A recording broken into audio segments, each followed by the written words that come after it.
joined by Mr. Tom Gilbert from Sort Move. Hi, Tom. How are you doing? Yeah, very well, thank you, David. Yourself? I'm very well, thank you, Tom. But as we speak, we're nearing the end of April rapidly. Time is moving on, and estate agents find themselves in a unique position in as much as they have a large volume of transactions that are going through their pipelines at the moment. And they're worried about the future of their pipelines, but they're also worried about the future relationships that they've got with conveyancers. Yeah. Because I think the one thing that we've learned about working in a high pressure environment, when you've got so much coming through the pipeline and as an industry, is that the infrastructure around us starts to crumble a little bit when it comes under pressure. Typically, the quality of conversations that agents are able to have with conveyancers in terms of chasing a sale, extremely limited, and I'm being really polite about it right now. And I'm sure there isn't an agent out there that hasn't been pulling their hair out and wondering what the next best thing could be to the old antiquated system of chasing solicitors to get sales progression done. But very often, as with all of these problems, it's all in the preparation. We as agents have always been doing it the same way. So typically we list a house for sale. That house then is classed as under offer, and at that point, and only at that point, do we go about thinking about who the solicitors are, whether the client's going to instruct them or not. And this can add some serious time to the transaction, not to mention delaying vital documents being ordered. But I'm hoping that's where you guys come in.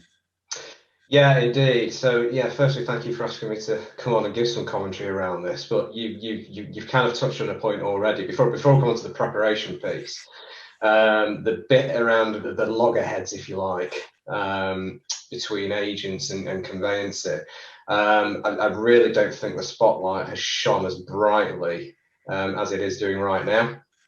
And let's be honest, before pandemic and lockdown, that friction was there. It's been there for some time. Yeah. It is now escalated because we've got so many more transactions, so many more stressed out clients, and fewer conveyancers. So first and foremost, volume issue is just not helped by the fact that there's just simply not enough staff out there. Yeah. To deal with it at the moment. And a big part of the problem with a lot of high street firms is they just don't know when to say no to a new case coming in. It's like, yeah, sure, we'll take that. We'll take that next instruction. We'll take that one next on board. Yeah. And what I've seen actually in a lot of the trade press, one in particular that gets very animated in terms of its comments, is just that tennis match of insults between agents and conveyancers. Yeah, there is that real sort of gulf, isn't there, in terms of opinions. And let's face it, conveyancers were a means to an end for us. We cultivated skin deep relationships. We were all good as long as everybody was returning phone calls and communicating okay.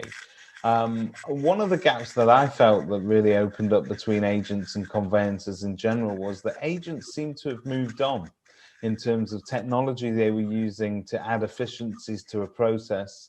And not every conveyancing expert or firm out there was adopting the same practice.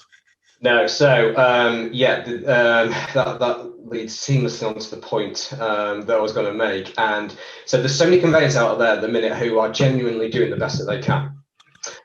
They are working flat out on files. They're putting in long hours. They're taking files home with them to work on them. They're doing stuff at the weekends. With the odd exception, I don't think anybody can blame individual case managers for earners at the moment. I think those that can blame are the businesses that they work for.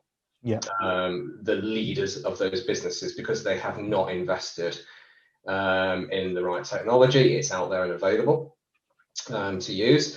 They've not invested in people. I think they just let people get on with it, and they're quite happy for people to come and go. Yeah.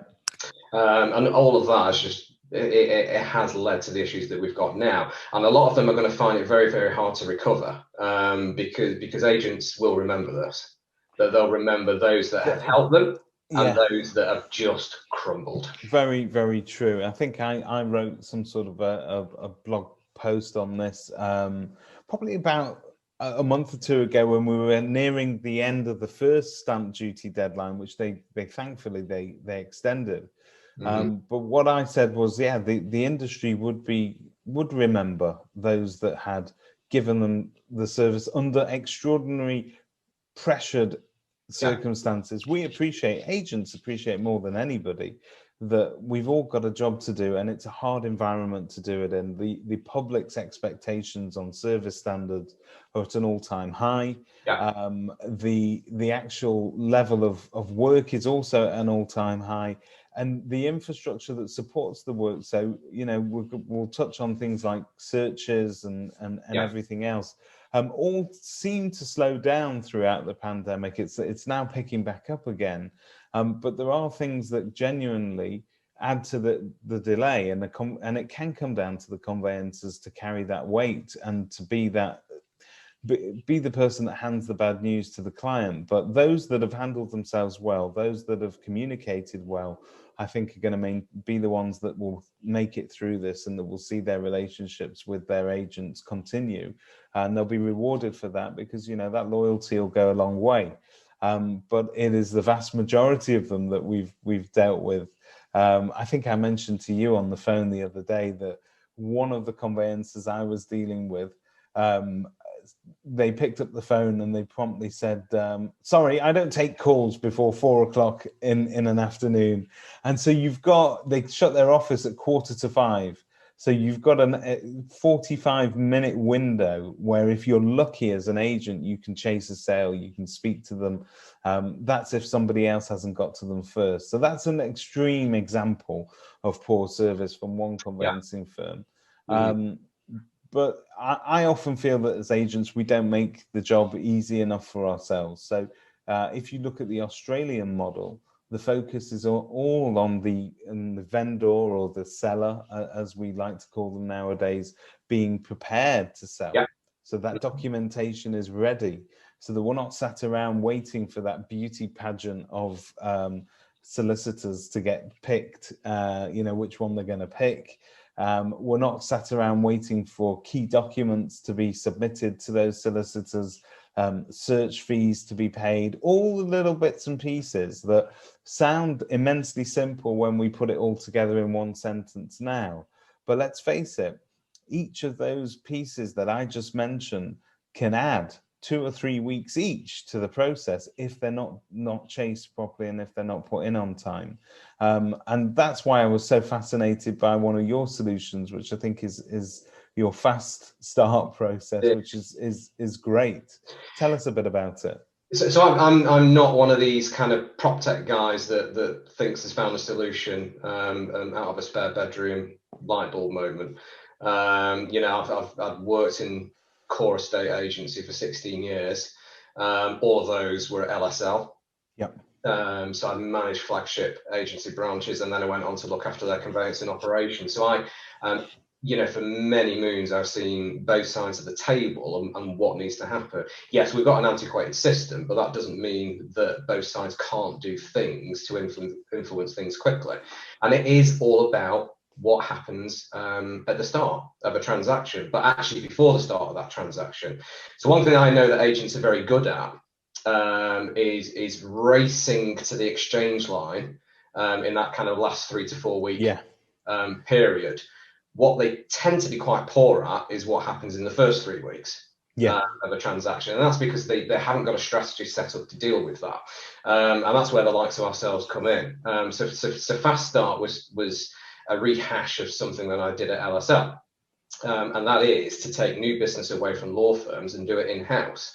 So that's exactly what we do at SortMove. So the idea is that seller clients will instruct their conveyancing when they come on the market, because it's pitched correctly by the agent to tell them, look, when we look at fall through rates in this country, for as long as I can remember, it's been around the 1 in 3 mark. And there now seems to be an acceptance that a 1 in 3 that's where it is. Yeah, is fine. We're okay with that. yeah. It's like, well, no, actually, we can halve that risk. And that's with the presentation of information up front. So seller clients via our Fast Start will do their protocol documents online. They'll do the liveness verification style ID check and full fat AML. It's integrated with land registry, so we'll grab that title and do a mini check. It's got a document uploader, so any certificates, guarantees that the client have got, they can present those straight away. And we've got a nice, neat electronic pack then. So when the agent does the hard work of finding the buyer, agrees that sale on the same day, it goes to the nominated law firm that we've got on our panel, one of which is our own law firm, Sort Legal. Yeah. And on that day, those contracts get issued electronically to the other side. So we've just released one of our brand reports for the March period. And what was very pleasing to see was the effectiveness of these processes and techniques, because on average for the seller clients that were instructed via the Sort Move portal, they reached exchange in an average of 10 weeks. That's pretty good in this climate, isn't it? Really, when you think about the volume going through the system. Exactly. Good. It is. So, as you said, in a normal climate, we would have been thrilled with that. But the fact that we're in lockdown version 3 at the moment, which has probably proved to be the most stressful in the industry. But I guess what was also pleasing was we had some cases that went through where actually the agent didn't approach the conveyancing subject until sale agreed. Now, interestingly, those still went through in an average of 13 weeks. But that is still quicker than the national average. But really pleasing to see that actually just having that 10-15 minute conversation with the client at valuation stage, or market appraisal stage, whatever everybody calls them these days, has saved that client 3 weeks. And that will minimize the risk of a deal collapsing somewhere further down the line, because as everybody knows, the longer a transactions draw out, the more likely it is to collapse at some point.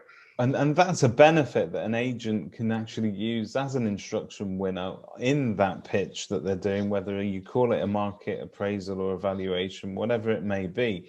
When you go and visit somebody at home, inevitably they're going to ask about the process.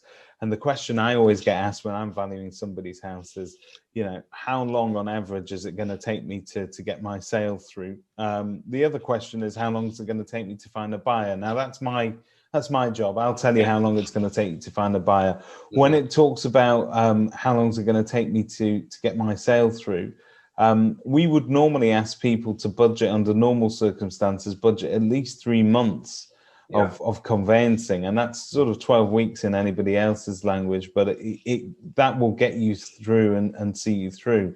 But having the conversation and saying, look, there is something that can shave transaction time down. Mm-hmm. There is something that can keep people, because also you, as an agent, this is one of the things you learn, that once the property is under offer, one of the things that keeps the transaction moving is momentum.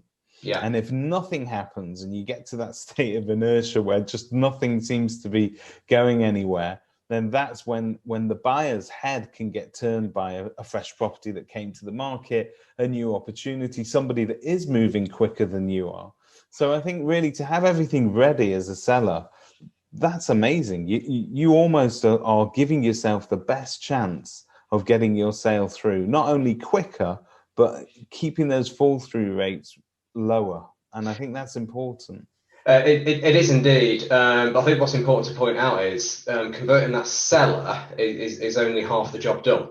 Yeah. Now, a number of our introducers, whether they do this naturally or we've educated them to this, they're also very good at not forgetting about that buyer as well, because you know, we can have as much proactivity with the seller and their conveyancers as we want.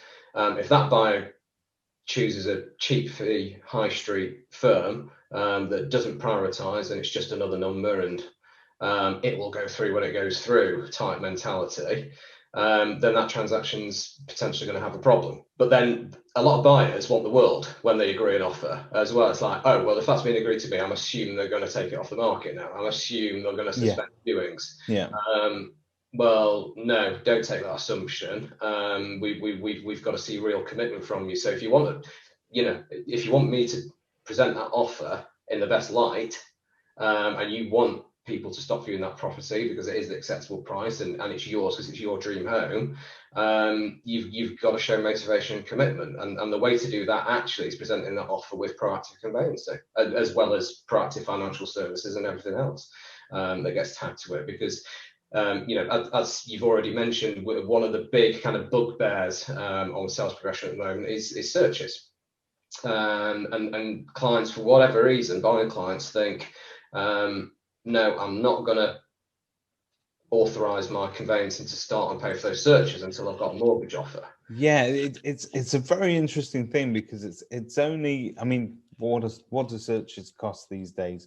Somewhere in the region of what, 350 quid? Yeah, £300, yeah, on average for a pack. So you can pick those up from any number of different suppliers out there. It's a very competitive marketplace for that sort of stuff. And yet, and then very often with solicitors, when they send you those protocol forms to fill in, one of the first things they're going to ask you to pay for is actually the searches, and they won't order those searches until you get the money in. And you've got to ask yourself a question as both an agent and maybe even as a buyer or a seller: how committed are your sellers if they're not willing to invest 300 quid in how committed are your buyers, sorry, if they're not willing to invest 300 quid in searches at that stage? Well, that's my agency head back on when I talk about buyers and their offers, because actually they shouldn't have it that easy. Just because they agree a price, they shouldn't be taken off the market for them, because what is their urgency? What is their motivation? Is the head going to be turned if another one comes on the market? But if they give that commitment on day one and they act on it on day one, that seller's going to be happy, but the agent's also going to be happy because they've got the best assurance that that's going to start on the best foot. Yes. So one thing that we decided to do at Sort Move, it was back in summer last year, to help with this was to put in free buyer protection. Now that's helped massively, because that covers that buyer up to £1,400 worth of third-party expenditure, which includes search packs, as well as survey fees, mortgage lender fees, removal costs, and anything like that. And so how does that trigger? So if the sale falls through through no fault of the buyers, then exactly that then comes into play. Yeah, so the vendor decides they're not moving anymore, the chain falls apart, whatever happens. Okay. Exactly. That buyer will get that £300 back through that insurance product. So for us, it was a no-brainer to include that as part of the proposition, and that has massively helped, because our average timeframes for buyers that were instructed through Sort Move in March was 11 weeks. Fantastic. To exchange. And yet, here all the time, agents only say, oh, it takes 30 days to get searches back. It takes 35 days to get them back. Yeah, it does, to deal with that. If it takes that long, make sure it's done at the start. It's not news, is it? Let's face it. We've been doing this for long enough to know that system has not changed. Now, exactly. Corona at some point, COVID did add on a few weeks here and there.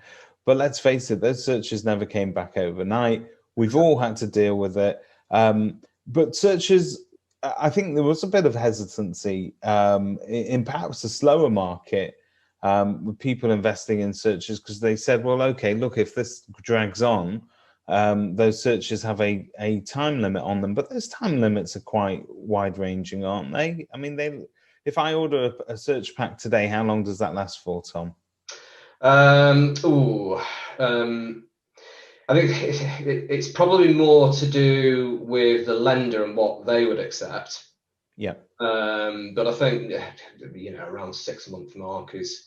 So I think we'd all agree in a committed sales process where you've got a chain chugging along there, 6 months is ample time to get people through. So really, if they, investing in those searches at the earliest possible stage. I remember back in the good old days, and this is a long time ago, probably going back 20 years ago, we used to consider a sale in the bag once a buyer had invested in a survey. We thought, well, that's it, that's the trigger. These guys are spending money on this. They've instructed a solicitor, they've instructed a surveyor. How much more committed can they get? But the truth is, those searches are as important as everything else. And it's a horrible stage to get to as an agent, where you pick up the phone and you say, right, are we ready to exchange now? Everybody else is.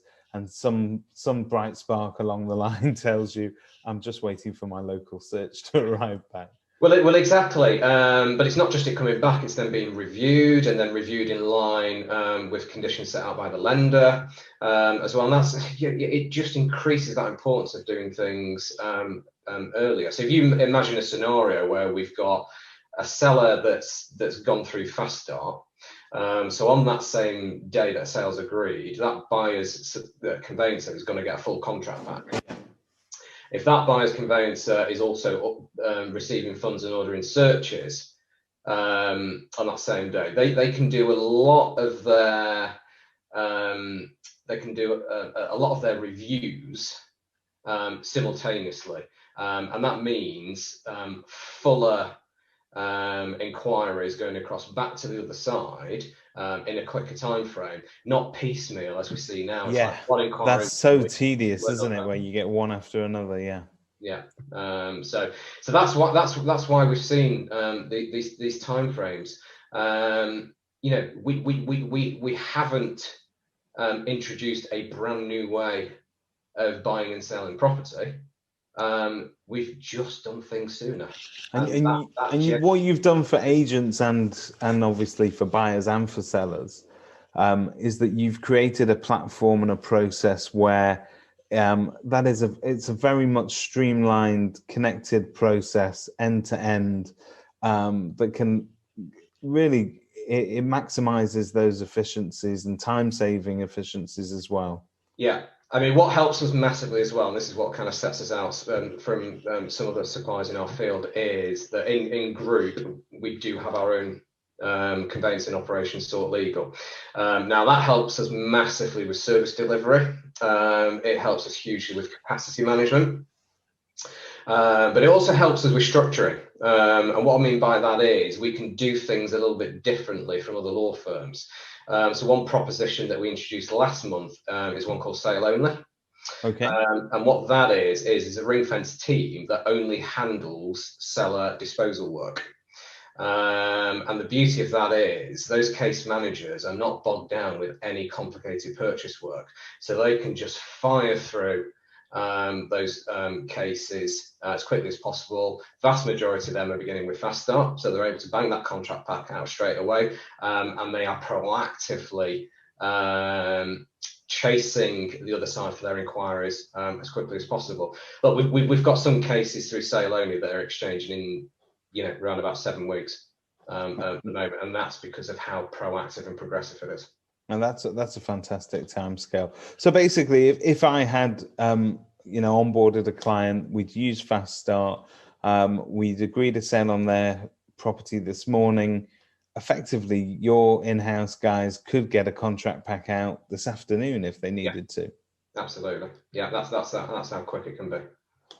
Okay, well that's it's good to hear, because I think we're going to have a few people that are going to be shopping around very soon, looking to sort of renew their relationships with decent conveyancers again, and that solution. Tom, is there anything else that you offer to agents that you think they need to know as part of this process now, especially at a time when obviously they are thinking about the future of how their sales progression is considered in the future? Indeed. So a big project we're working on right now is our version of digitalized sales progression, if you like. So I know you made the point earlier about visibility. Yeah. So actually, a lot of these phone calls that are put in by agents to conveyancers, they really should be cut out, because it should just be Can I find that bit of information a bit more easily? If so, how can I do that? That's our current project. We're digitizing sales progression chain builder.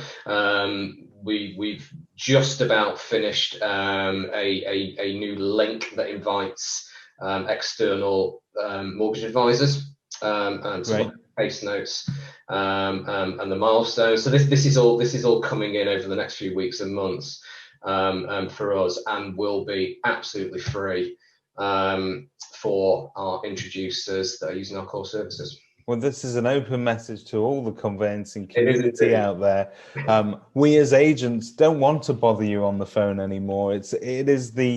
I think it's probably one of the more tedious parts of our job. We feel that we need to do it because we need to be in touch with you to find out what it is that you're waiting for, because very often we can help to nudge somebody further up the chain and just say, hey, look, somebody's waiting on you returning this bit of information to the solicitor, or they're looking to see this, that, and the other. And we can sometimes make that happen quicker. And so all we're trying to do is keep that process moving, and that information of where the sale is up to enables us to manage everybody's expectations within the transaction as well. So if SortMove are going to deliver that up in a easy to reach platform, I think it's going to save everybody time, because I don't need to wait on the line waiting to speak to a conveyancer. And I do know, and I really do appreciate that when a conveyancer takes my call, I'm taking them away from doing the job of actually getting the transaction through. So if we can cut those pain points out, I welcome it, Tom. Absolutely, yeah, and that's all right. Fantastic. Well, thank you very much for taking the time to talk to us today. All of SortMove's details are, as ever, on kerfuffle.com. We're going to put a link to it just down below. And Tom, we can also share your brand report as well, can't we? There's some interesting statistics in there as regards your transaction times and so on. Yeah, that's in there. We've designed that so it's an easy read to not take up too much time from agents. But yeah, and there's a nice little bit about sale owner in there as well. Okay, fantastic. Well, Tom, we'll look forward to hearing from you again and getting a test drive of that new system that you're building. But keep in touch. Thank you. Will do indeed. Thanks.